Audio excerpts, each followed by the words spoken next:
Are you looking to improve your sales without resorting to pushy tactics? Welcome to Sales Made Easy, the podcast that helps you to achieve better sales results and gain long-lasting clients through relational selling. Let's get right into it. Let's have some fun here. All right, let's do it. Welcome to the Sales Made Easy podcast. Today we've got another special treat, the world-renowned Dave Helton, who I've met at the Solutions Network group here in the Claremont Winter Garden area. And Dave, I'm really looking forward to this conversation. So welcome to the Sales Made Easy podcast. Thank you so much. It's an honor to be here. Oh, thrilled. I'm so thrilled to have you here. I love your attitude and the way you do things here in the local area. You have such an easygoing approach to you. And I really picked up on that. And I said, this guy knows a thing or two about sales. So today, what is it that you're doing, Dave? Let's start there. Let me say that, we've had several careers, my wife and I, Pamela, in the past, but for the last 28 years, this month, last 28 years, we've had the Helton Law Firm. Nice. So we've been doing that and just opening up books and making new chapters and moving forward. 28 years. So the key to success for staying in business so long when so many businesses fail, what would you say are a couple things that stood out for you over the years?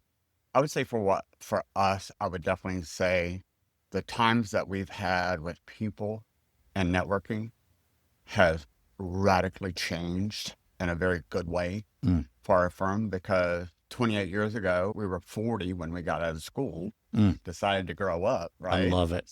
But we had no real tools of which other than our degrees to move forward. And being at that age, it's kind of like, I don't want to work for somebody else. We've done that. So we just started our own thing, and I started networking with other attorneys in Orlando, and they were so nice. And, it wasn't like we were in competition with one another, because they were definitely our senior. They were like 20 and 30 years older than we are. Matter of fact, none of them are really around anymore. They've all done, they're with our Heavenly Father now. Nice. But those relationships have been absolutely life-changing. I don't know that we could have been able to pull off what we did without the importance of networking. And it's interesting that you went right with other attorneys. Wouldn't you say that you were talking to your competition? Was that a concern of yours at all? Or? Well, that was kind of like my introduction statement. It's like, you've got 10, 20 years on us. Trust me, we're not your competition. We're just trying to learn and be bold and do what God's called us to do. And we may not have all the intricate parts to that, but I know my friends do. So we were in just different categories as far as experience. I said, the only thing that we can do here that I feel is so important, you could save me a lot of time and money, because we didn't start in our 20s, we started in our 40s. So there was a lot of mistakes that I couldn't afford to make as a firm, as a growing company, that I really relied on our friends. And, when you reduce that wall and take the wall down, it's like, look, I'm not going to get your referrals. And I know that, I understand that. But we would have monthly meetings with these guys. And I'm talking Winter Park. I'm talking big name people, right? But they were willing to open up their book of their past and help us in a way that complemented each other. And even with one of them, a very strong man out of Winter Park, he was a personal injury attorney. We didn't even do personal injury at that time, but he stepped down and he said, I've been doing the Florida Bar Review Board for many years. And, we have been networking with him and a few other attorneys over a couple of years. And he said, I think that would be a great place for Penn to start. So he voted, along with our friends, which would have never happened if it wasn't for networking, that we would be put up at the table to be possibly do like that. Pam served in that capacity for years, and obviously that brought her and our firm a lot of notoriety, being on the review board. Nice. Get to know a lot of people and real fast, and goods and the bads. You've seen, you're heard, and you move forward. My goodness, what a great story. So the value of networking helped put Pam in a position where she never would have gotten anywhere near as quickly anyway if it wasn't for networking. I think that networking allowed us to speed fast, forward the line a little bit, just because we were older. I couldn't make the same mistakes that normal people would make by owning a law firm. So I needed to know the ins and outs, the intricacies, what to watch out for, because there's so many things out there. And of course, at 40 years old, we had no real experience at that. So You were just a kid, Dave. Come on now. I'm telling you, I still feel like I'm a kid. But networking, I'm just going to tell you, networking has been, I'm going to say, 80% of our success. Yeah, incredible. All right, so let's just talk a little bit about your attitude going into those first, if you can go back that far in time. I know it's a while, 28 years, but can you go back and tell me what your attitudes were when you're going into these network events? You know, Pam and I moved to Florida when my son was only 2 weeks old. And, you know, we did a lot of different jobs. You know, we've been in the school system. We were in the government. We worked for Martin Marietta for both of us. And we had other things that we were involved in. But we knew that there was a higher calling. And, you know, one day we was coming back from Spain. We had taken some work opportunities in Spain and lived there for a bit with the kids. And I think Bradley, at least like 11 and 13 years old. So it was a culture shock, but what an experience. And when we come back, and we come through London and took a little bit of time going to the countryside, which is amazing. But he said, you know, we're going to be 50 someday. If we're going to be 50, we might as well be doing what we're called to do. There is a higher calling. So immediately when we come back to the States, we both checked into school. And we were just really focused on our education and getting through that process. And then at 1997, we opened up 1 month. And we just knew we had to do it ourselves. My goodness. So we just ran with that. Yep. But the one thing I knew based on other experiences, that people, all kinds of people have helped us get to where we're at today. Yeah. And now we get to play that forward and do that for other people, as well as we still have another season left too. So, you know, networking has just never been questionable. We started out right out of the bat, 6 different chambers at one time. We attended attorney, you know, network groups and different groups within the chambers. All of those chambers, all the after hours, all the lunch and learn. Oh my goodness. You can't go back 28 years ago and start that. And today, people, when they start that, they would have to serve 28 years of doing that, just because face to face and eye to eye, people still call us from 28 years ago. Amazing. That was a part of groups that, you know, they're no longer a part of, but they're still a part of the community. But they will remember who stepped up and made a difference. It certainly was spiritually driven. We would not be here if it wasn't for our faith. Because even when opening up your own business and going through life, here we are 40 years old, we always had other challenges as well. We had 2 kids and, you know, and this and that and so forth and so on. And there's been some tragedies along the way, but we still had a great business, a lot of friends to call on. And also we've been able to serve so many friends and networking. Fantastic. You know, when you think about the higher calling, it's interesting that so many people who are afraid to make the move, right? Because I think a lot of us have determined that we should have a bigger picture view of why we're here. Sounds like you guys analyzed that and, you know, said, well, one day we're going to be 50. What happens after that? If we're not doing it by then, what? Right? So let's start now and make sure we are. What advice would you give to people who are kind of hemming and hawing and saying, should I be really pursuing something bigger? Here's the statement I gotta say. Be seen, be heard, and be remembered. Be seen, be heard, and be remembered. Now, I have so many people up on higher grounds that where we come from that's been honored. We have Mike Smith of Sales Coaching 101, just an amazing, positive sales coach. He goes statewide, big guy in the community. I would put him with Zig Ziglar and people of that success. And they just speak life. They speak life. There's so many crazy things going on, but we have to be focused, be seen, be heard, and be remembered by your past. because those people will be your audience someday. One day they'll be in our office or another attorney's office because we got to move forward. Life is going to happen.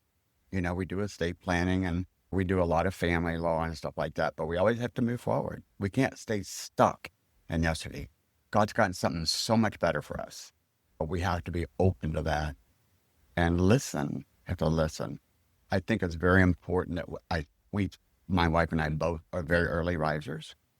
We spend our time in faith, and then we spend our time in our health, and then we can spend our time in our mission. Wow. But you really have to have a clear picture of that. No matter where it's at, what community, what group, big or small, there's people out there that need help. So be seen, be heard, and be remembered. Zig Ziglar said, if you will take care of the needs of others, your needs will always be taken. If we help others come and help us. Community, it's not just a solo thing. It's a community where we work together and we get the opportunity to know some renowned people, even though they may not think they're renowned, but they are because they've changed our lives. And now God's saying, be seen, be heard, and be remembered for that time because we're servants. Tell me a little bit about the practice of the Helton Law Agency. Yeah. Is it Pamela J. Helton, Attorney at Law. So that is the name of our firm. And we do probably 70% of what our practice is in the family law court arena. So it can go from a very array of different areas and situations. On top of that, my son is also an attorney now, Bradley Dwayne Helton. And he takes care of the foreclosure defense, bankruptcies, and he also does the estate portion planning of our practice. So he's always working on cultivating the farmland in order to continue getting people to move in the right direction. I know nobody wants to face it, but this is what we need to do. And then my daughter, God bless her, she does adoptions. wow? So within a very small office, there's 12 of us, but we cover a lot of territory. All of my kids are amazing. My wife is amazing. The community is amazing because you get to see the end result. You know, it may not be always immediate, but we get to see the end result. We get to see that baby taken off the streets. Yeah, incredible. And placed with good people. Right. That we definitely verify strong across the board. My daughter is sold on adoption. That's, I think, is the way she found her passion in life, because at some point in time, the determination was made that she would not be able to carry children. So she found her passion and adopting. So I have 3 adopted granddaughters. So just Amazing. if you think about you pursuing your mission, right, when you're 40-ish, and what the result has been, the number of people that you have impacted, including your own family, how cool is that? I mean, you know, if you just say, well, if we never pursued it, would we have this, right? Would we have these people in our lives? So maybe, but yeah. And looking at all that too, though, all those past relationships and employment and situations and education was preparing us for this day. We couldn't have jumped into that at that time. Our families, we had good families and they were smart, but, you know, to accomplish that level was really a stretch for us. But we knew God said it, and if you'll believe it, He'll make it happen. But you got to stay focused and believe. You got to believe in your faith. If it wasn't for our faith, none of this would be happening. Incredible. None of it. So what advice would you have for people who are maybe starting out in business, maybe the value of getting involved in networking and chambers and so forth? Networking is an art. Okay, explain that. I agree. So, you know, if you have a company, based on the size of the company, gives you the amount of time that allows you to go out and farm. Networking is kind of like farming. And I come from the farmers in Texas. You had to fertilize the grounds all the time. It wasn't just one season. In one season, you would prepare for the next season in that territory. So in farming, that is just like, you got to find your space and comfort because you still have a family, you still have obligations, you still have your church family, you still got all these things going on.